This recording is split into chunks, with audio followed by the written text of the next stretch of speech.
भी बना। तो हमारी पार्टी ऐसी पार्टी है जो वंशवाद नहीं करती, जो जातिवाद नहीं करती, पक्षपात नहीं करती, वो सिर्फ योग्य को अवसर देती। अगर आप योग्य हैं, और योग्य आसानी से नहीं बनता, उसकी परीक्षा होती है पूरी तरह से। उसको 10-15 साल पूरी पार्टी देखती है कि ये काम कर सकता है कि काम नहीं कर सकता। वैसे ही लुम्बा राव जी ने पार्टी की बहुत सेवा की, एक कार्यकर्ता के रूप में आप लोगों के साथ, आप लोगों के बीच में रह के काम किया, और आज उनको प्रत्याशी का टिकट मिला है, लोकसभा का टिकट मिला है।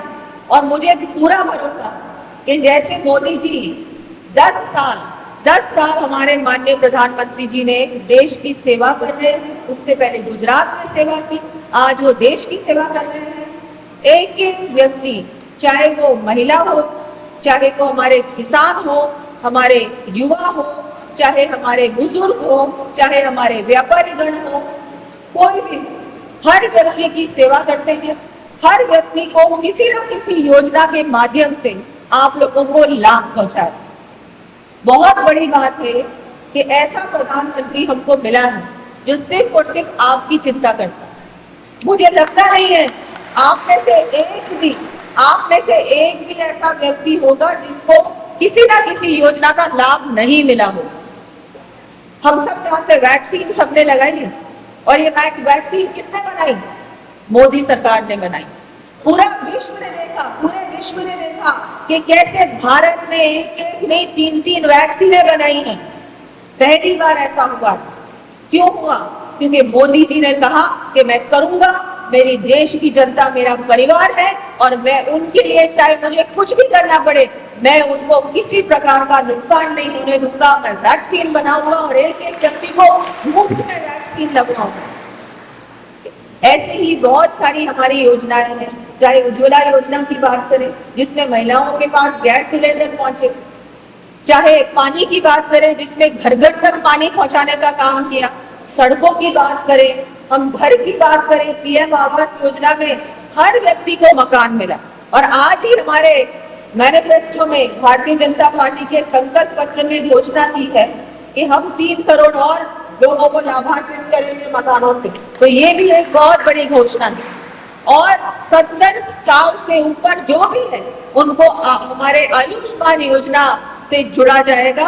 हर व्यक्ति जो 70 साल से ऊपर है उसको आयुष्मान में जोड़ा जाएगा। ये कितना बड़ा काम किया है मोदी जी। ऐसे ही यूसीसी जिसको बोलते हैं यूनिफॉर्म सिविल कोड, उसकी भी घोषणा की, क्योंकि हमारे देश में एक ही कानून होना चाहिए। किसी के लिए तो कोई कानून है और किसी के लिए कोई कानून।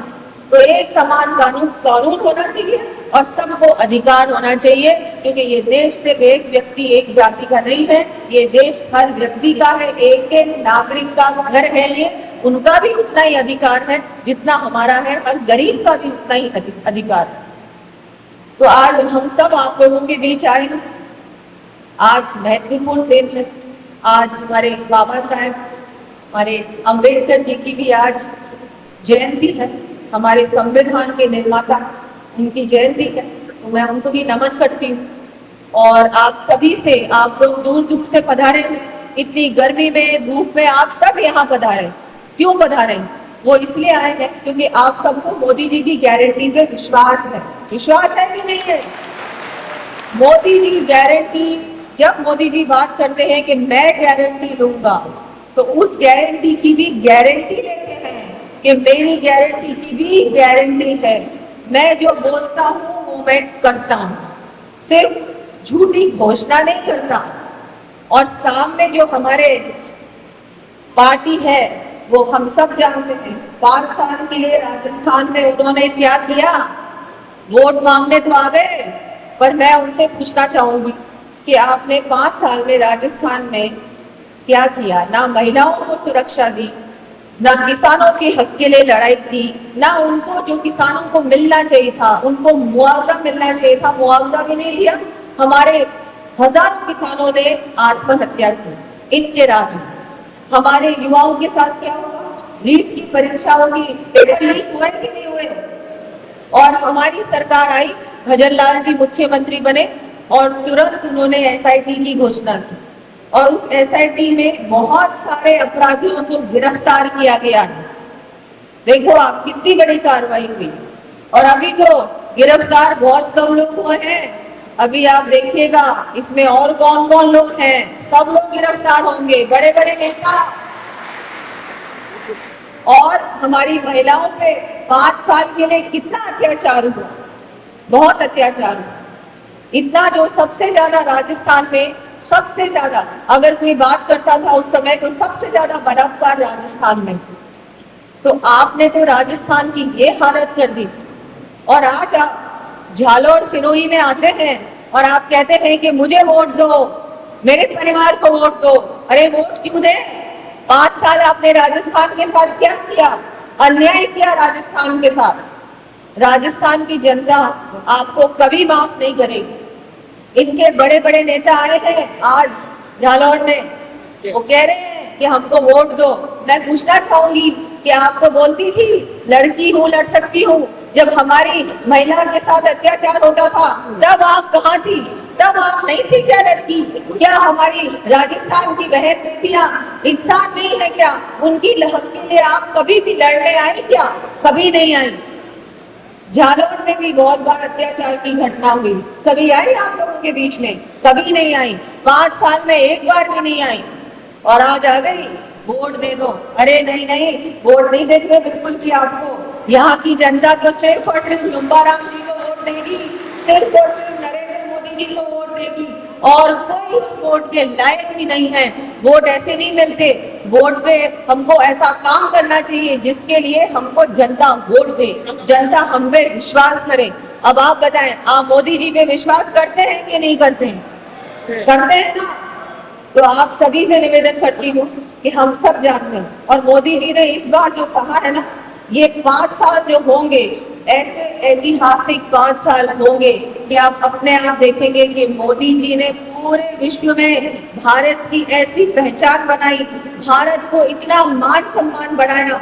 हर युवा के पास नौकरी होगी, हर महिला के पास घर होगा, सम्मान होगा, आत्मसम्मान होगा, अधिकार होगा, 33% आरक्षण होगा, बिल्कुल। और हमारे किसानों के पास भी बहुत कुछ होगा। उनकी जितने भी ये समस्याएं हैं, किसानों के पास कई बार समस्याएं होती हैं, बहुत आप लोग ऋण में दबे हुए होते हैं। ये सारी चीजें, आपकी सारी समस्याएं, सब परेशानियों को मोदी जी दूर करेंगे। तो मोदी जी कि मैं आपको कहना चाहूंगी कि जिस तरह से हमारे देश को एक विकसित भारत बनाना चाहते हैं, और विकसित भारत ये अपने लिए नहीं बनाना चाह रहे, आप हमारे, मेरे और आपके जीवन में तो पता नहीं क्या होगा, लेकिन मोदी जी हमारे देश के भविष्य के लिए, हमारे अगले, हमारे बच्चों के लिए, वो मोदी जी ऐसा भारत बनाना चाहते हैं जिसपे हम सबको गर्व हो। एक जमाने में भारत को सोने की चिड़िया कहते हैं। आज 10 साल पहले भारत की क्या हालत थी? भारत की हालत ऐसी थी कि कोई भारत में आना नहीं चाहता था। आज हमारा देश पूरे विश्व की 5वीं सबसे बड़ी अर्थव्यवस्था बन गया, और मोदी जी गारंटी लेते हैं कि अगली बार अब मैं ये 3री सबसे बड़ी अर्थव्यवस्था बनाऊंगा, और ना केवल ये, एक विकसित भारत बनाऊंगा, एक ऐसा भारत बनाऊंगा जो हमारे सपनों का भारत। हर प्रकार से हम जो चाहते हैं कि हमारे देश में ये होना चाहिए, वो सब मोदी जी करके दिखाएंगे। पर आप सबसे ये निवेदन है कि ये सब तभी हो सकेगा अगर आप लोग सब 26 अप्रैल को, क्योंकि आप सब कार्यकर्ता हैं, अब कार्यकर्ता का काम सबसे ज्यादा बड़ा काम है, सबसे महत्वपूर्ण काम। तो हमको एक एक घर में जाके 26 तारीख को सबसे पहले सुबह सुबह एक एक घर में जाके एक एक वोट को निकालना, एक एक व्यक्ति को, महिला को, युवा को, बुजुर्ग को, सबको घर से बाहर निकाल के वोट डलवाने हैं। हमको ये काम करना, अगर हमने ये काम पूरा कर लिया तो मुझे लगता है कि उससे बड़ा और कोई काम ही नहीं है।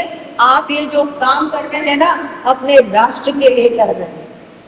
हाँ, मोदी जी बात करते हैं राष्ट्रवाद की, सामने वाली पार्टी बात करती है जातिवाद। ये तो हिंदुओं को भी अलग अलग जातियों में बांट रहे हैं, इनको शर्म आनी चाहिए। हमको हमारे देश के भविष्य के बारे में सोचना चाहिए।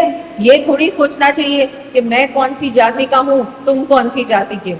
ये कोई, मुझे लगता है आज के युग में ऐसी बात अच्छी नहीं लगती। और मोदी जी कभी ऐसी बात नहीं करते। तो हम सबका कर्तव्य है कि 26 अप्रैल को चुनाव है, सब जाके लुम्बा राम जी के लिए अच्छी वोटिंग कराएं, उनको पहले से भी ज्यादा अच्छे बड़े मार्जिन से जिता के आपको लोकसभा भेजना है, ताकि आपके सारे काम दौड़े, क्योंकि अब डबल इंजन की सरकार राजस्थान में बन गई है और ये डबल इंजन दौड़ेगा।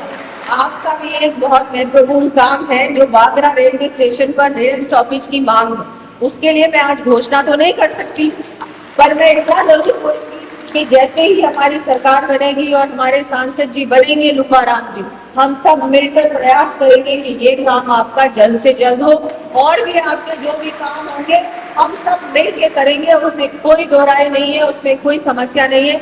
मैं आप सबका धन्यवाद देती हूँ, बहुत बहुत धन्यवाद। जय जय श्री राम।